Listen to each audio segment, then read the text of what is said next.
로마서 6장 23절 다 찾으셨으면 한 목소리로 같이 읽겠습니다. 시작. 죄의 싹은 사망이요 하나님의 은사는 그리스도 예수 우리 주 안에 있는 영생이니라. 아멘. 오늘은 인간론 죄의 형벌에 대해서 말씀을 증거하도록 하겠습니다. 오늘 읽은 본문 먼저 잠깐 살펴보고 가면요.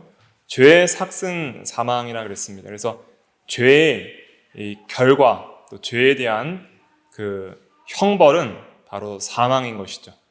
그러나 하나님의 은사라고 했을 때 이거는 이제 선물이란 뜻입니다. 선물, 하나님의 선물, 또 은혜라고도 할 수 있는데 특별히 선물을 이제 은사로 번역했는데 이것은 그리스도 예수 우리 주 안에 있는 영생이니라. 그래서 사망과 이제 반대되는 것이 생명이잖아요.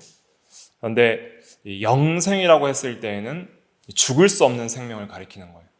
영원한, 다시 죽을 수 없는 영원한 생명을 영생이라고 하는데, 이 영생은 우리 주 예수 그리스도 안에서 우리에게 주어지는 그 생명인데, 그것은 하나님과의 단절될 수 없는 관계를 가리키는 거예요. 하나님과 절대 끊어질 수 없는, 누가 우리를 그리스도의 사랑에서 끊으리요? 사망이나 생명이나 세계나 천사나 그 어떤 것이라도, 환난이나 공고나 박해나 기근이라 할지라도 우리 주 예수 그리스도 안에는 그 사랑에서 우리를 끊을 수 없다. 그 사랑과 생명적 하나님과의 화목된 관계에서 끊어질 수 없는 그 생명을 가리켜서 성경에서는 영생이라 이렇게 표현하는 것입니다. 그래서 영생이 그냥 안 죽고 오래 사는 것 이렇게 생각하시면 안 돼요. 그건 이방 종교에서나 그렇게 생각하는 것이고, 영생이라는 것은 하나님과의 바른 화목된 사랑의 관계의 불변성을 가리키는 거예요. 그것은 그리스도 예수 안에서 우리에게 주어지는 선물입니다. 이건 놀라운 선물이에요. 그 어떤 피조물도 줄 수 없는 놀라운 선물이 바로 영생이라는 것을 우리가 믿고 감사해야 되겠습니다. 죄의 형벌에 대해서 오늘 좀 살펴보도록 하겠습니다. 먼저 웨스트민스터 대요리문답 한번 읽고 넘어가도록 하겠습니다. 신앙고백서, 신앙고백집 436페이지죠. 436페이지 152문답, 죄의 형벌에 대해서 말하고 있습니다. 152문답 질문과 답을 같이 읽어볼게요. 시작. 모든 죄가 하나님으로부터 마땅히 받을 보응이 무엇인가? 답. 모든 죄는 지극히 작은 것이라도 하나님의 주권과 선, 거룩 또는 그의 의로운 율법에 대항하는 것이므로 현세와 내세에서 하나님의 진노와 저주를 받아 마땅한 것이며, 그것은 그리스도의 피가 아니고는 속죄될 수 없다. 그래서 이 현세와 내세에서 하나님의 진노와 저주를 받아 마땅한 것이고, 이 진노와 저주가 한마디로 이제 형벌인데, 이것이 바로 사망, 한마디로 요약하면 사망이라고 할 수가 있겠습니다. 그러니까 하나님의 진노의 대상이 된다라고 한번 생각을 해보세요. 하나님과의 관계에 있어서 관계성의 문제입니다. 하나님이 우리를 보시기에 사랑의 대상자로 자신의 아들로서 보시는 그러한 관계에 있는가? 아니면 하나님의 진노의 대상으로 하나님의 엄격한 공의와 거룩하심을 따라 무한한 진노와 형벌을 쏟아야 할 대상에 있는가? 그것이 생명과 사망을 결정하는 것이죠. 그런데 이러한 하나님의 진노로부터 피할 수 있는 유일한 것은 그리스도의 피다. 그래서 이 피는 곧 우리의 죄를 사하는 유일한 능력입니다. 그래서 예수 그리스도의 피라고 말할 때는 뭘 의미하는 거예요? 우리를 대신한 십자가의 그 죽으심을 가리키는 거예요. 그 십자가에 우리를 대신하여 죽으셨다는 그 복음의 진리를 가리키는 거예요. 그리스도의 피 하면은 복음 진리를 생각하셔야 됩니다. 복음 진리. 복음 진리가 그리스도의 피예요. 그리스도께서 죄인을 위해 피 흘려 죽으셨다는 십자가의 그 십자가의 말씀이 우리를 죄에서 구원하는 거예요. 예. 그러면 오늘 이제 나눠드린 포인트 중심으로 이제 살펴보도록 하겠습니다. 먼저 형벌의 목적. 형벌을 왜 하나님께서 내리셔야 하는가? 죄인들에게 형벌의 목적 한번 읽어볼게요. 내용. 하나님께서는부터 시작. 하나님께서는 지극히 공의로우심으로 죄는 하나님의 공의의 처벌을 필요로 한다. 네. 그래서 공의를 만족시키기 위해서는 반드시 형벌이 필요합니다. 하나님의 공의는 절대 죄인을 그냥 처벌하지 않고 죄를 그냥 간과하실 수가 없는 거예요. 이것이 하나님의 공의입니다. 하나님의 공의는 반드시 죄인을 심판해야 합니다. 그렇기 때문에 그 형벌을 통해서 하나님은 공의를 세워나가시는 하나님이에요. 로마서 2장 5절부터 우리 8절까지 띄워드린 PPT 보시고 한번 같이 읽어볼게요. 시작. 다만 내 고집과 회개하지 아니한 마음을 따라 진노의 날 곧 하나님의 의로운 심판이 나타나는 그날에 임할 진노를 내게 쌓는도다. 하나님께서 각 사람에게 그 행한 대로 보응하시되 참고 선을 행하여 영광과 존귀와 썩지 아니함을 구하는 자에게는 영생으로 하시고 오직 당을 지어 진리를 따르지 아니하고 불의를 따르는 자에게는 진노와 분노로 하시리라. 그래서 반드시 하나님께서 진노하시는 날이 있다는 거예요. 심판날, 마지막 때가 있고 또 심판이 나타날 날에 진노를 죄인들이 쌓고 있다 그랬습니다. 그리고 행한 대로 보응하신다 그랬습니다. 행한 대로 보응하시는 것이 하나님의 공의입니다.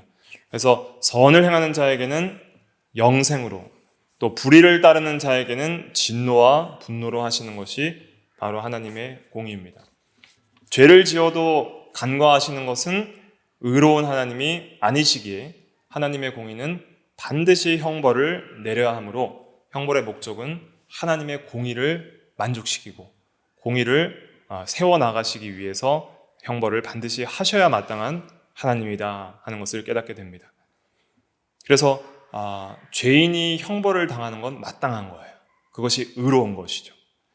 우리가 정말 이 대중적으로 참 벌을 받아야 마땅한, 중형을 받아야 마땅한 죄인이 정말 그 실형 선고가 작게 나왔을 때는 막 국민들이 분노하잖아요. 어떻게 이렇게 이런 큰 죄인을 이렇게 짧게 형벌을 내릴 수가 있느냐라고 분노를 하는 그러한 것들이 우리 안에 어느 정도 의에 대한 인식이 있기 때문이에요. 만약 우리도 그러한 분노를 느낀다면 완전히 의로우신 하나님께서는 죄인에 대해서 어떠하시겠는가? 분노와 진노를 내리시는 것은 마땅하다 하는 것을 깨닫게 되는 것이죠. 그러니까 의가 불의에 대한 반응이 진노와 분노이고 또 형벌을 내리는 것이다 하는 것을 깨닫게 됩니다. 두 번째, 이제 형벌의 내용에 대해서 살펴보겠습니다. 형벌의 내용은 죽음, 곧 사망입니다. 내용 한번 읽어볼게요. 죄에 대한 시작. 죄에 대한 하나님의 형벌은 죽음이다. 네. 죽음이 형벌입니다. 그래서 창세기 2장 17절에 보면 선악을 알게 하는 나무 열매를 먹지 말라. 내가 먹는 날에는 반드시 죽으리라 그랬습니다. 그래서 한 사람 아담으로 말미암아 죄가 세상에 들어오고 죄로 말미암아 사망이 들어왔나니, 이제 사망의 형벌이죠. 모든 사람이 죄를 지었으므로 사망이 모든 사람에게 이르렀느니라. 그러므로 죄의 삭은 사망이다. 이렇게 결론을 내릴 수 있는 것이죠. 그래서 형벌의 내용, 어떤 형벌을 받는가? 바로 사망의 형벌을 받게 된다 하는 것을 깨닫게 됩니다.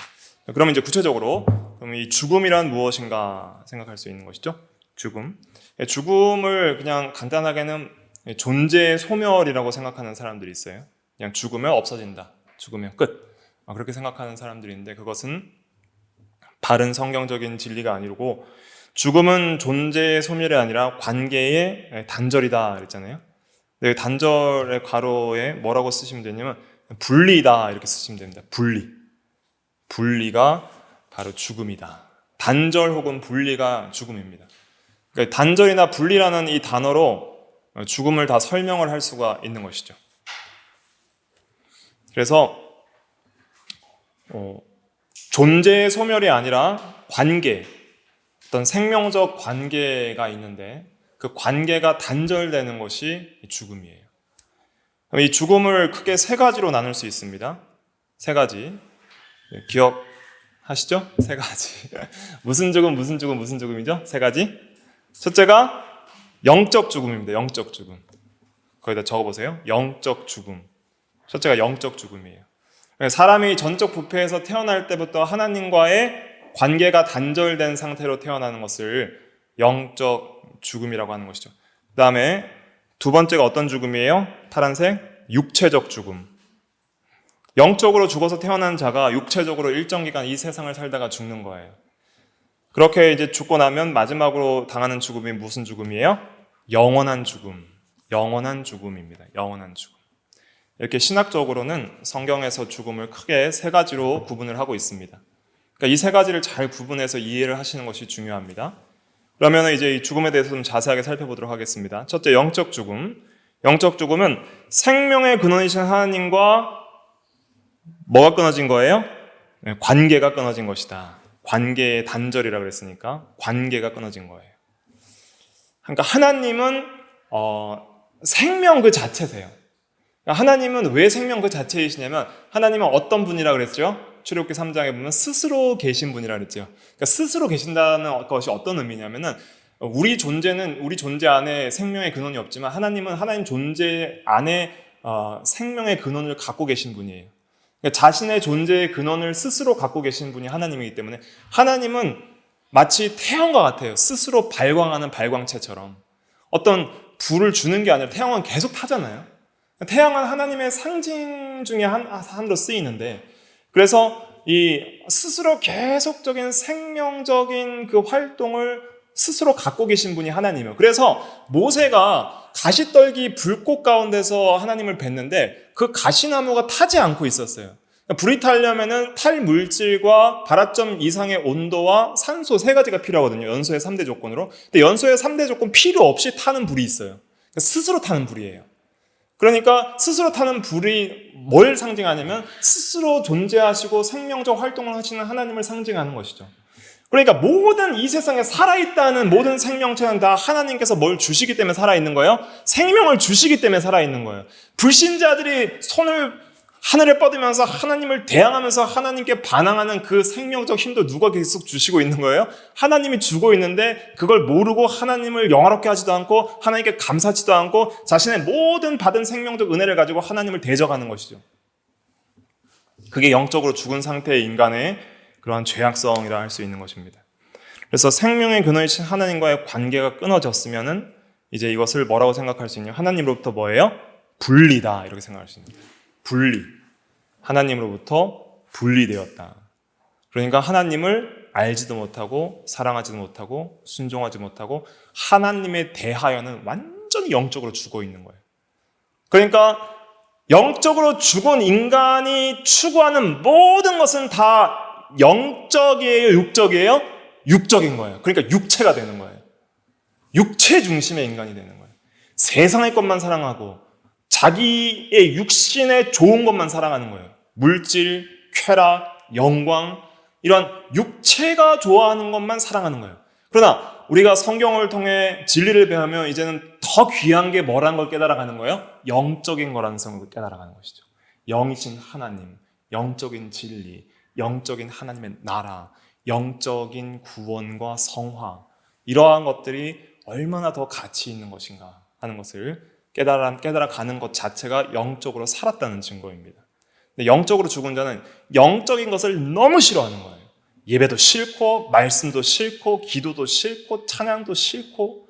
근데 우리가 구원받으면 다 바뀌어요. 오히려 찬양이나 경건한 어떤 이러한 클래식이 좋지 막 괴상한 음악들이 싫어지고 또 세상의 그러한 더러운 것들과 그러한 죄악된 것들이 이제 점점 재미가 없는 거예요. 그러니까 예수 믿고 나서 변화된 후에 아직 믿지 않는 세속적인 사람들이랑 만나서 얘기하면 대화할 내용이 없잖아요. 재미가 없는 거예요. 왜냐하면 추구하는 가치 세계가 완전히 다르기 때문에. 그 다음에 육체적 죽음은 무엇을 떠나는 것일까요? 영혼이 육신을 떠나는 것이다. 영혼과 육신은 하나님께서 인간의 이 구성 요소로서 둘이 하나로서 결합되어서 이 결합을 통해 생명적 관계를 얻게 하였고, 육신의 생명은 어디에 있을까요? 영혼에 있습니다. 그래서 야고보서 그 2장 마지막 절에 보시면, 야고보서 2장 마지막 절에 보시면 영혼이 없는 몸이 죽은 것 같이 행함이 없는 믿음은 죽은 것이라 야고보서 2장 26절에 말씀했는데 영혼이 없으면 몸이 죽는 거예요. 그러니까 영혼은 육신의 생명을 공급하는 그러한 생명이라고 보시면 돼요. 그래서 영혼이 뭐냐 이렇게 생각할 때 영혼은 이러한 생명적인 요소도 있고 또 영혼에는 저번 시간에 배웠듯이 이런 마음의 어떤 기능적 요소가 있어서 영혼의 기능인 마음이 인격적 작용들을 하는 거예요. 그래서 영혼은 육신의 생명과 관련이 있다. 그래서 영혼이 육신을 떠나는 순간 이제 죽는 거예요, 육체가. 그래서 영혼과 육신의 뭐가 이제 육체적 죽음이에요? 영혼과 육신의 분리. 분리로 다 이제 설명을 할 수가 있는 거예요. 분리. 영적 죽음은 하나님과의 분리. 육체적 죽음은 영혼과 육신의 분리. 이렇게 이제 정확하게 정립을 해야 됩니다. 그러니까 영혼과 육신이 분리되는 게 싫으니까 이것이 우리가 원하는 게 아니거든요. 싫으니까 이제 육체적인 죽음이 고통스러운 거예요. 하나님께서 분리되지 않게 유기적으로 연합시켜 놓은 그 생명적 관계를 이제는 분리시켜야 되니까. 근데 이제 부활은 다시 이것이 연합되는 거예요. 육체적 부활은 영혼과 육신의 다시 연합. 그럼 이제 생명이란 건 뭐예요? 이 반대로 말하면 분리의 반대는 연합이 되는 것이죠. 연합. 그러니까 우리가 예수 믿으면 그리스도와 연합되잖아요. 그리스도와 연합이 곧 하나님과의 연합이 되는 것이고 그 다음에 또 영혼과 육신의 연합은 무엇이냐면 이것이 바로 육체의 부활이 되는 것입니다. 이 두 개를 다 이제 이룰 때 우리는 완전한 영화를 경험하게 되는 것이죠.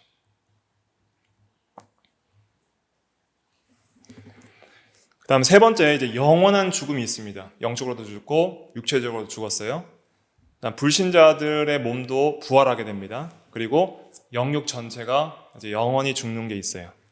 그것이 무엇이냐면 무슨 형벌이에요? 지옥 형벌이 되는 것입니다. 지옥 형벌. 영육 전체가 이제 지옥에서 형벌을 받는데 어떤 분리고 어떤 단절이냐? 하나님과 영원한 단절입니다. 영원한 단절.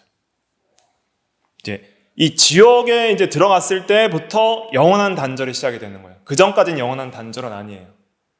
그러니까 어떤 의미에서 영원한 단절이 아니냐? 이제 지옥 교리를 이제 오늘 남는 시간에 배울 텐데, 영적으로 하나님과의 생명적 관계가 끊어져서 죽어 있는 불신자라 할지라도 여전히 하나님으로부터 받고 있는 것들이 있어요. 그것이 뭐냐면 일반 은혜예요. 일반 은혜들을 너무 많이 받고 있기 때문에 육신도 살아서 건강하게 살고 햇빛과 비와 여러 가지 육신에 필요한 것들을 주시면서 이 세상에서 기뻐하고 즐거워할 수 있는 온갖 하나님의 선하심을 많이 주시는 거예요. 하나님의 선하심을 많이 주셨기 때문에 영적으로는 하나님으로부터 끊어져 있다 할지라도 그러나 어느 정도는 일반 은총 면에 있어서는 우리가 육신에 필요한 것들이 육신적 죽음에 이르기 전까지는 육신에 필요한 요소들을 하나님께서 일반 은혜로 계속적으로 공급해 주시기 때문에 어떤 의미에서는 하나님으로부터 완전한 단절은 아니라는 거예요.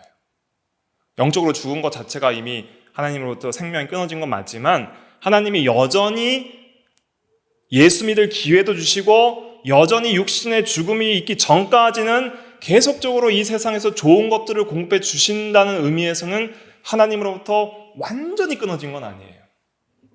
그런데 지옥이라는 것은 얼마나 무서운 곳이냐면 모든 하나님의 좋으심으로부터 완전히 끝나는 곳이 지옥입니다. 그래서 영원히 이제 더 이상 구원받을 소망도 없고 하나님으로부터 어떤 은혜와 선하심도 받을 소망도 없는 완전히 영원하고 무한한 단절이 지옥이 되는 것이죠. 그런 의미에서 영원한 죽음이라는 것이 얼마나 무서운가 하는 것을 깨닫게 될 수 있습니다. 오늘은 이제 그 영원한 죽음을 생각을 해보겠습니다. 죄의 형벌의 이제 가장 극치인데 지옥 형벌인데 크게 네 가지로 구분을 할 수가 있어요. 첫째가 가난을 경험하고 절대적 가난. 절대적이라는 것은 상대적으로 뭐 낫다 못하다 할 수 없을 정도로 그냥 최고의 가난을 경험한다는 것이고, 그 다음에 고통, 괴로움과 고통을 받고, 그 다음에 마귀와 악인들과 함께함, 마귀와 악인들과 함께함, 그리고 영원한 고통. 이렇게 크게 이제 네 가지로 구분을 할 수가 있겠습니다. 그래서 이 지옥에 대한 이 교리를 배우면서 우리가 생각해야 될 것은 무엇을 생각해야 되냐면, 첫째는 내가 당장이라도 이 지옥에 가야 마땅한 죄인이다 하는 것을 생각해야 되고, 둘째는 이 지옥 고통을 예수님께서 대신 당하셨다는 걸 생각해야 됩니다. 그리고 그 예수님의 대신 죽으심, 그 지옥의 고통을 대신 당하신 그 형벌 때문에 우리는 영생을 얻는 거예요. 하나님과의 영원한 분리가 아닌 하나님과의 영원한 연합과 또 화목을 얻게 된 것이죠. 첫째, 절대적 가난, 하나님의 모든 선하심으로부터 분리입니다. 좋은 예는 부자와 나사로의 비유가 있습니다. 누가복음 16장 19절부터 24절 한번 같이 읽어볼게요. 같이 읽어보겠습니다. 시작. 한 부자가 있어 자색 옷과 고운 베옷을 입고 날마다 호화롭게 즐기더라. 그런데 나사로라 이름하는 한 거지가 헌데투성이로 그의 대문 앞에 버려진 채 그 부자의 상에서 떨어지는 것으로 배불리려 하매 심지어 개들이 와서 그 헌데를 핥더라. 이에 그 거지가 죽어 천사들에게 받들려 아브라함의 품에 들어가고 부자도 죽어 장사되매 그가 음부에서 고통 중에 눈을 들어 멀리 아브라함과 그의 품에 있는 나사로를 보고 불러 이르되 아버지 아브라함이여 나를 긍휼히 여기사 나사로를 보내어 그 손가락 끝에 물을 찍어 내 혀를 서늘하게 하소서 내가 이 불꽃 가운데에서 괴로워하나이다. 네, 나사로는 예수를 믿었지만은 그러나 이 세상에서 육신적인 고통을 당할 수 있는 것들을 다 당했지만 천국에 들어갔을 때에는 그러한 또 생명과 또 여러 가지 은혜들을 얻었죠. 그런데 여기서 우리가 주목해야 될 부분은 무엇이냐면 한 부자의 바뀐 그 삶인데, 한 부자가 이 세상에 있을 때 자색 옷, 그러니까 왕들이 입는 것 같은 고귀한 옷, 고운 베옷을 입고 날마다 호화롭게 즐기더라 할 때 뭘로 즐겼을까요? 각양각색의 좋은 음식과 포도주와 여러 가지 음료수를 즐겼겠죠. 물은 성에 안 차니까 여러 귀한 이러한 포도주 같은 것들을 즐겼을 거예요. 그렇게 즐기게 하나님께서 은혜를 주셨던 거예요. 이런 것들이 다 일반 은혜예요. 그러니까 오늘날 우리가 하나님 없어도 저는 넉넉합니다. 하나님 없어도 아무런 문제가 없습니다. 하나님과 분리되어도 아무런 문제가 없습니다. 저에게는 지옥에 있어서도 문제가 될 것이 없다고 생각하는 사람들이 있어요. 왜냐하면 이 세상에 살아가면서도 하나님 없어도 많은 것들을 누리기 때문이죠. 좋은 음식과 좋은 집과 좋은 옷과 좋은 음악과 좋은 취미 활동과 좋은 운동과 스포츠와 나를 즐겁게 하는 사람들과 친구들과 연인들과 가족이 있으니까 하나님 없어도 괜찮아요 라고 말을 하는 거예요. 근데 문제는 뭐냐면 그 모든 걸 누가 주시는 거예요? 하나님이 주시는 거예요. 그걸 모르는 것이죠. 근데 이 부자가 하나님 없이 살다가 죽어서 지옥에 들어갔을 때 그 물 한 방울을 못 먹었어요. 그 손가락 끝에 물을 찍어 내 혀를 서늘하게 하소서. 물은 성에도 안 차서 안 먹던 부자가 이제는 그 물 한 방울을 얻을 수가 없는 그런 목마름 속에서 살게 되는 것이죠. 그러니까 가장 극도의 가난, 모든 선의 없음을 경험하는 것이 지옥입니다. 그러니까 오늘날은 사람들이 여러 가지 하나님의 선하심을 육체적으로 누리고 있는데 그 모든 육체적으로 부함을 주신 하나님의 선하신 은혜들이 끊기는 그 순간이 있으니 그것이 지옥 형벌이에요. 지옥에는 더 이상 우리를 만족해 하는 음식도 없고, 그 다음에 우리의 목을 축여줄 음료수도 없고, 우리와 함께 기뻐할 수 있는 친구와 가족도 없어요. 전부 악인이기 때문에. 전부 악인과 마귀들밖에 없는 거예요, 거기는. 그리고 우리를 위로해줄 어떤 취미나 그런 것들도 없는 거예요. 처절한 가난의 장소.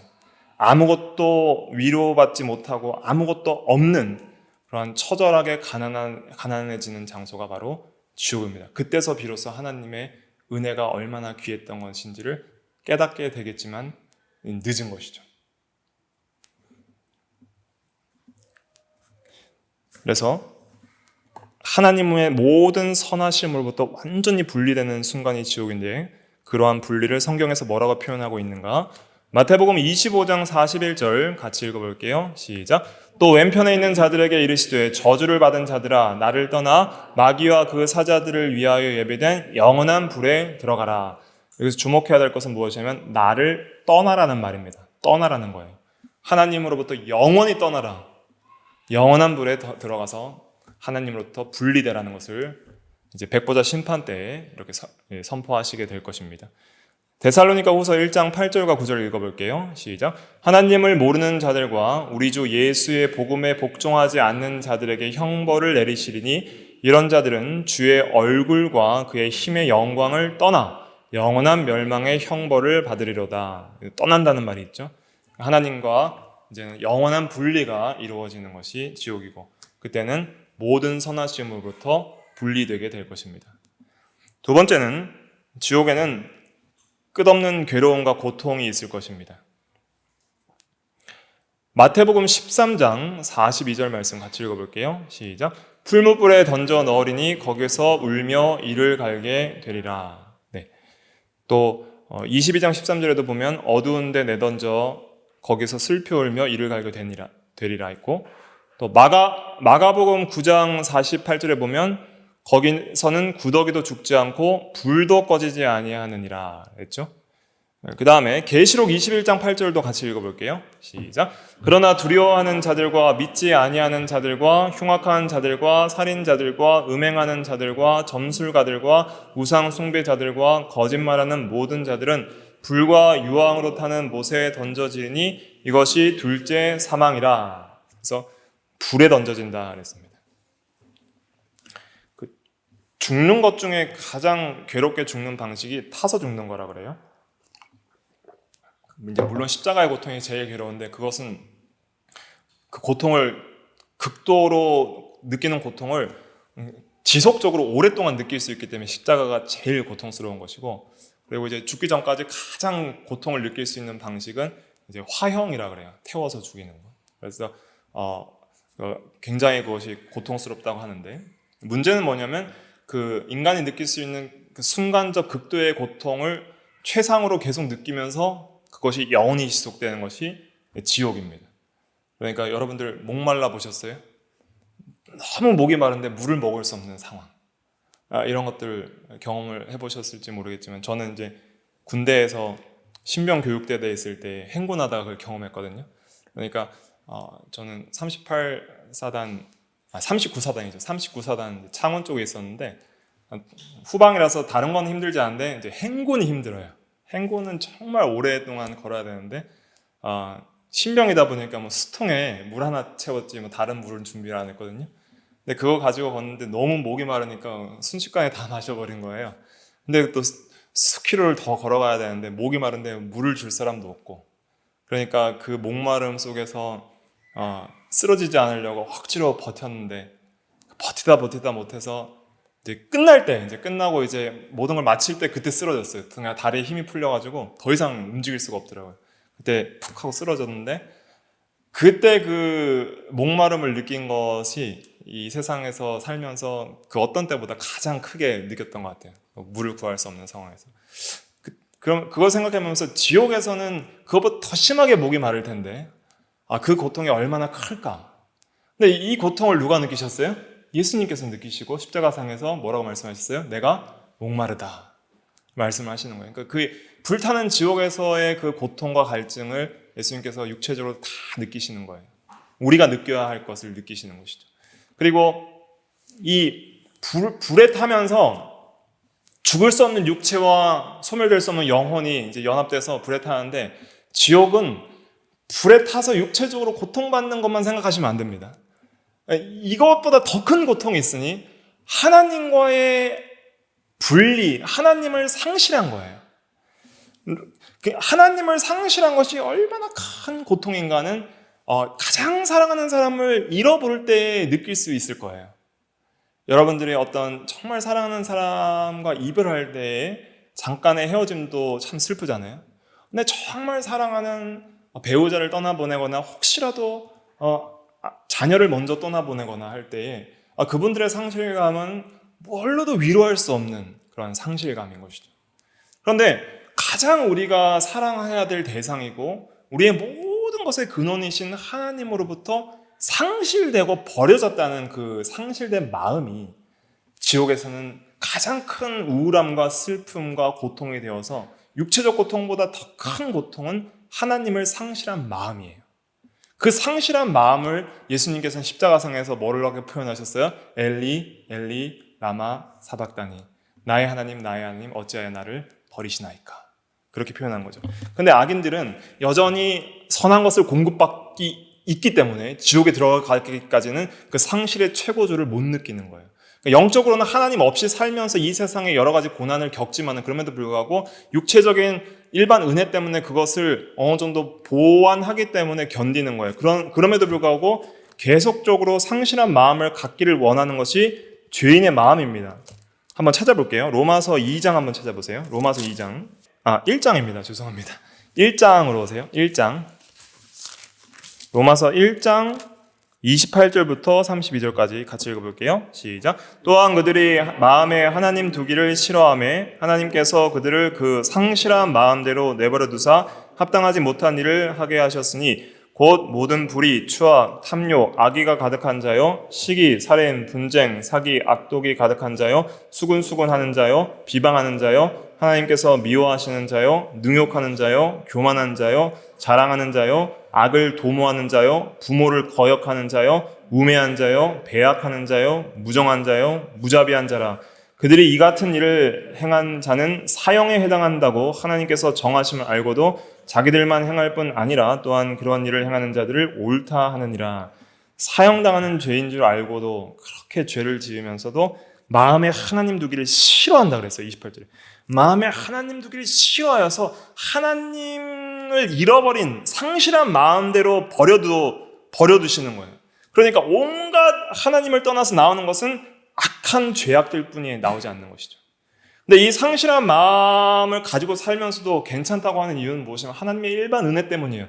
이것이 얼마나 큰 하나님의 은혜인지를 모르는 거예요. 죄인들은. 그 놀라운 은혜가 계속적으로 부어지기 때문에 상실한 마음으로 살아도 사는 거예요. 세상 것을 가지고 만족하면서. 근데 그 모든 것이 끝난 그 순간에 지옥에 들어갔을 때에는 이제는 울며 이를 갈게 되리라 그랬습니다. 얼마나 슬프면 울겠어요. 고통스러워서 우는 게 아니라 이 상실한 마음에 슬퍼서 우는 거예요. 모든 좋으심으로부터 떠난 거예요. 모든 생명과 선과 복으로부터 떠난 거예요. 의와 거룩으로부터 떠난 거예요. 완전히 악인이 되어서. 그러니까 현재적으로 우리가 이 세상을 살아갈 때에 이 죄인들도 어느 정도 선한 마음과 선한 생각들을 할 수 있도록 일반 은혜를 주세요.